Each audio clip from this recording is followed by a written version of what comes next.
All right, if you have $90,000 to buy a luxury SUV in LA, there are rules. You gotta buy a G-Wagon, an Escalade, or a Range Rover. But if you want something that doesn't spend half its life at a mechanic shop, this is Toyota's answer. The 2026 Toyota Capstone with a few new upgrades this year. And this right here is a hybrid luxury land yacht. It is 6,000 pounds, but let's see if it can deliver Hollywood level luxury. Let's find out.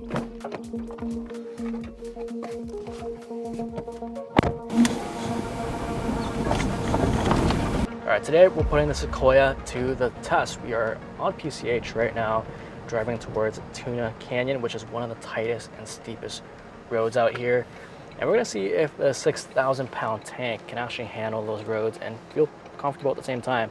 And we're also gonna look at the interior, the exterior, and everything that you could possibly need to know about the Toyota Sequoia. All right, before we dive into the canyons, let's actually take a look at the outside of the Sequoia, because you gotta appreciate the scale of this thing. It is massive. It sits on the same architecture as the Toyota Tundra, but dressed to fight the American competition. You got this massive, exclusive chrome mesh grille up front. I usually don't like chrome, but I think it works really well here. You got that radar cruise control right here in the middle, your 360 camera, some parking sensors, actual fog lights, and you have this massive plastic air dampener, which makes it a little bit more aerodynamic. And these lights are really cool. I'll show you what it looks like at nighttime later.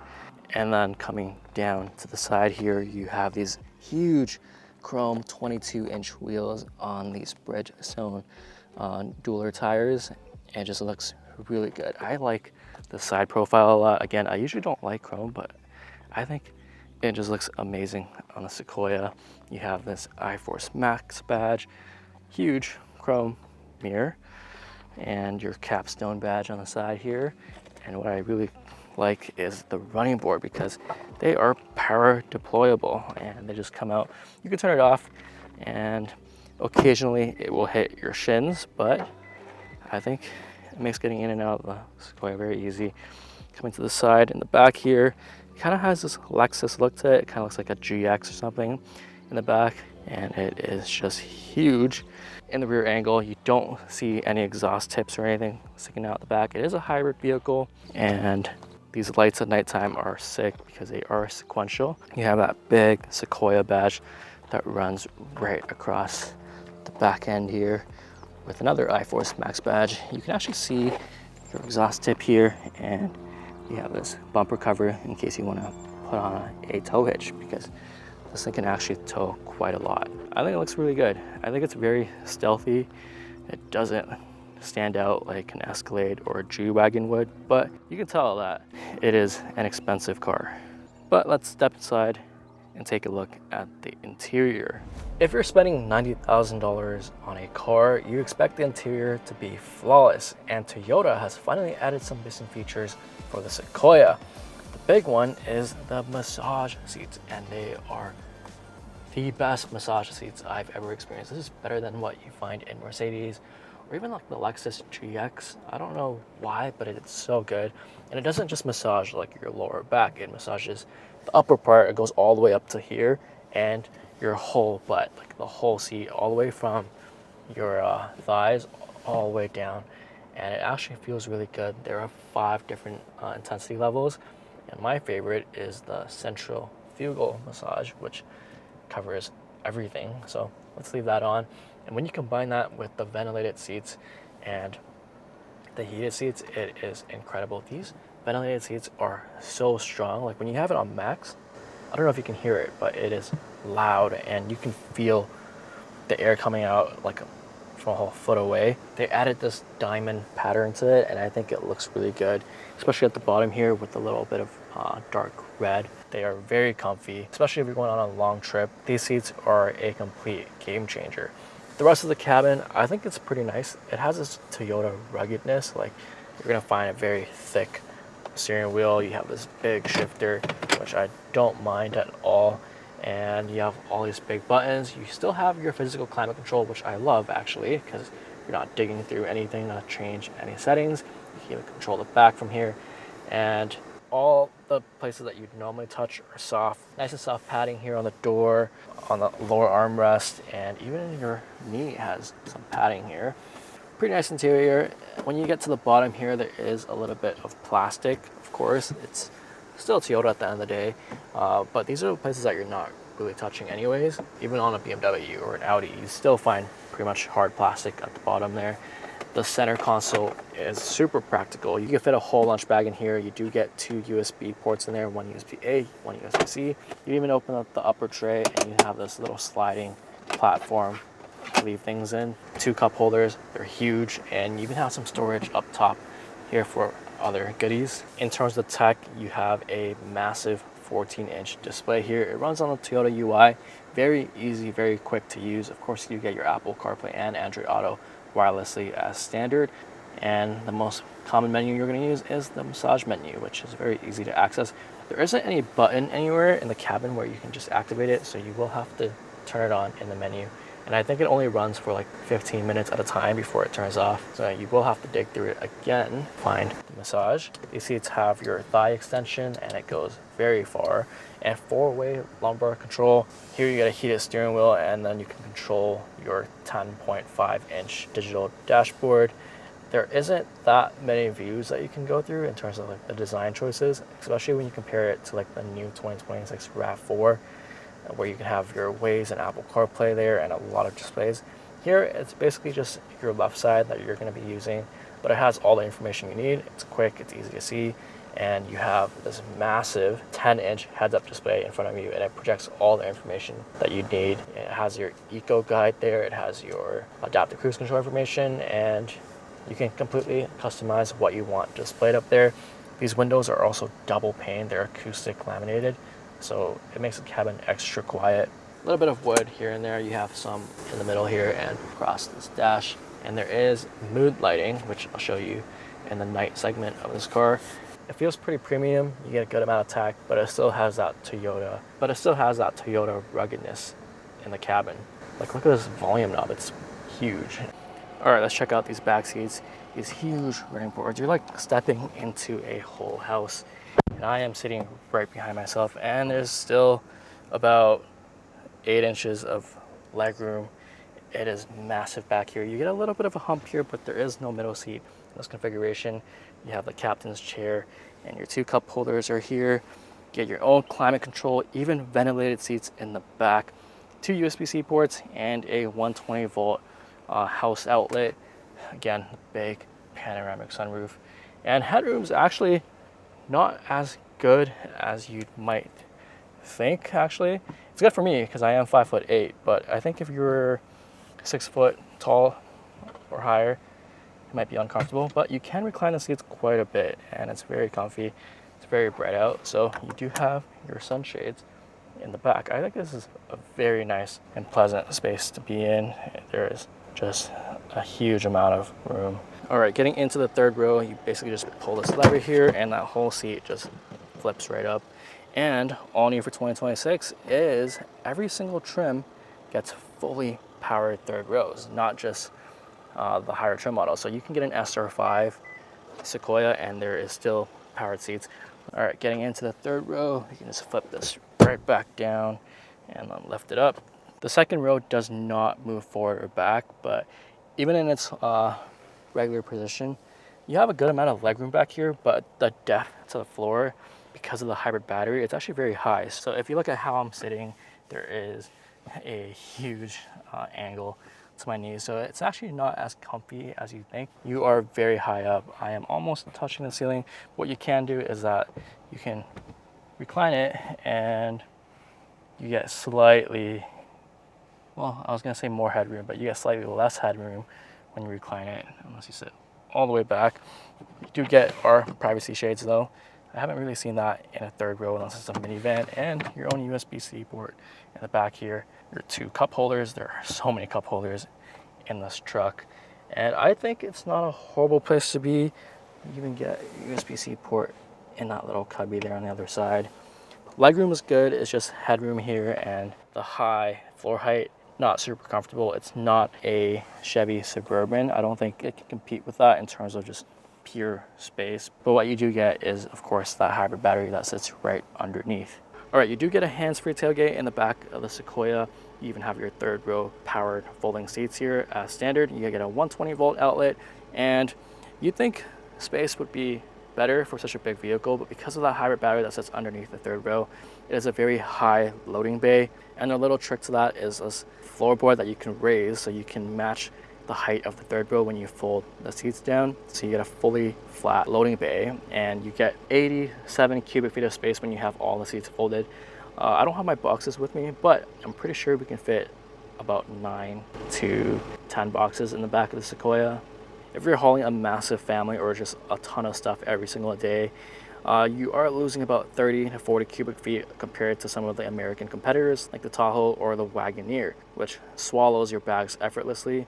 The third row is actually very clever because you can move it back and forth depending on how much space you want to give the passengers in the third row and how much storage you need in the back. So you can slide it back and forth from the trunk here. You are going to be playing a little bit of Tetris with the cargo shelf.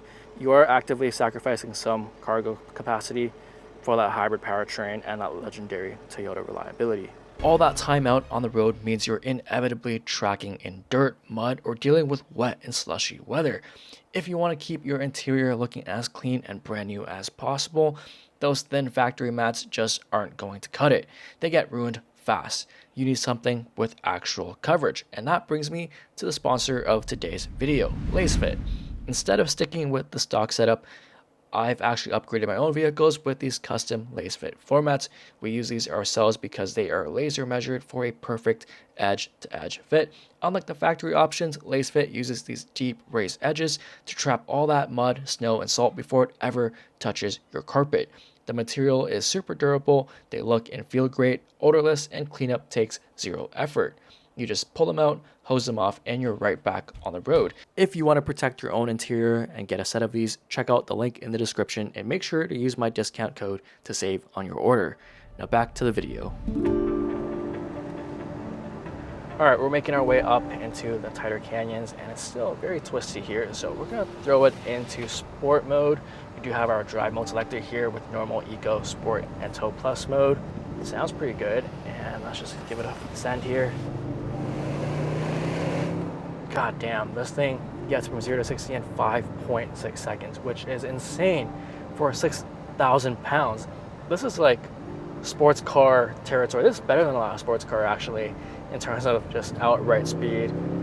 It really does move, and I actually like how it sounds. You can hear a lot of turbo noises actually. Let's feel the transmission. Very smooth.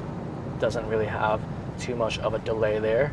When you do slow down though, right before you come to a complete stop, you might feel a little bit of that transmission jerk, but other than that, it's flawless. Under the hood, of course, you do not get a V8 anymore. That thing is dead. Instead, you get a twin turbocharged 3.4 liter V6 motor with that hybrid electric battery. You get 437 horsepower and 583 pound-feet of torque, which is more than enough power for this thing.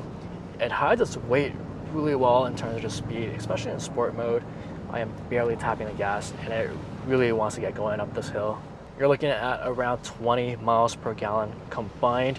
On the highway, I've been averaging about 22 miles per gallon, and with local driving, I've been getting about 17 miles per gallon, which is better than the V8, but it's still a thirsty vehicle. I mean, everything at 6,100 pounds would be. And it likes to transition into electric mode pretty frequently, especially if you're just very light on the gas. And when you're driving through the city, that's where it's going to be saving a lot of gas for you.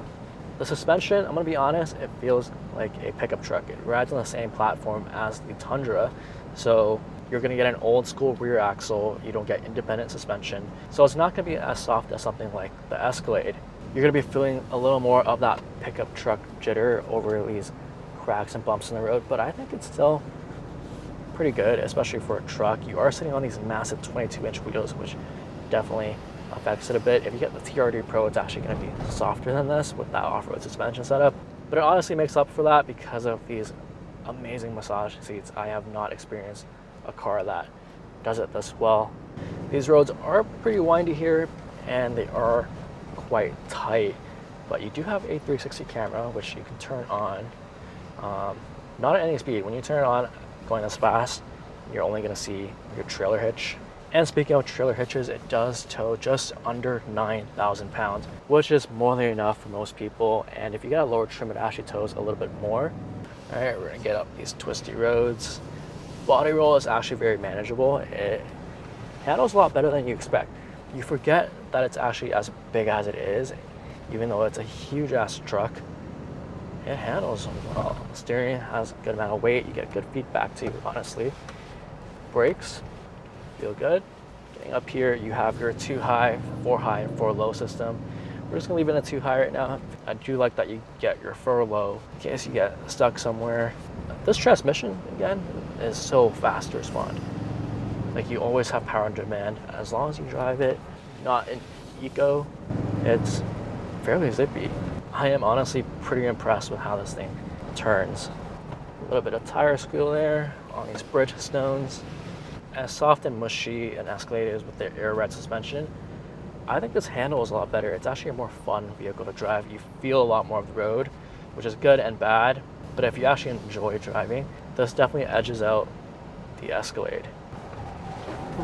A little bit of understeer there. The cabin's also very quiet. You hear very little road noise. The best way to describe how this thing drives, honestly, is that it feels like a luxurious truck. Like, it still drives like a truck, it jitters like a truck, but you get this luxurious cabin and this insulation, and you hear nothing outside.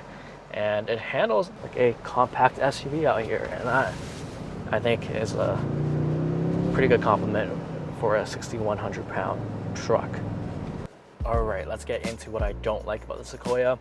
One is that the third row is pretty high because of that hybrid battery that sits underneath, so your knees are basically in your chest, and headroom is genuinely not that good in the back. Second row, first row, completely fine, very comfortable. And the second thing I don't like about the Sequoia is that it doesn't have independent rear suspension, so it does still feel like a truck more so than an SUV. Makes it a little bit harsher. The interior, I think there's not really much to complain about. The tech is good, the quality is good. Brake hold does not stay on, so every single time you get in and out of the car, you will have to turn it back on. It's a Toyota or Lexus thing. I'm not sure why they do that, but it does get a little bit annoying. But other than that, it's very hard to complain about anything with the Sequoia. I honestly think it's a very good SUV. So now let's see what it looks like at nighttime with the lights. At nighttime, the sequential LED lights are really cool. It looks very classy here. It blends right into Hollywood, and you have all these nice Rolls Royce and Bentleys around, and it actually doesn't look out of place. Even though it has a Toyota badge, it looks very upscale and classy at the same time. It is definitely not for those who want to flex your elite Hollywood status or that Cadillac Escalade badge. It is those who want to be more low-key and discreet about their wealth. I would call it stealthy but wealthy. It has that vibe to it. If you know, you know, because this thing is not cheap by any means. It is about $90,000 to $100,000 for a Toyota. So if you're buying an SUV purely for status, I think you should just go buy an Escalade. But if you want something that will outlast all its competitors and save you from a nightmare of maintenance and issues further down the line, I think the Sequoia is the most effortless luxury SUV you could get. Let me know if you guys would drop $90,000 on a Toyota. As always, thanks for watching.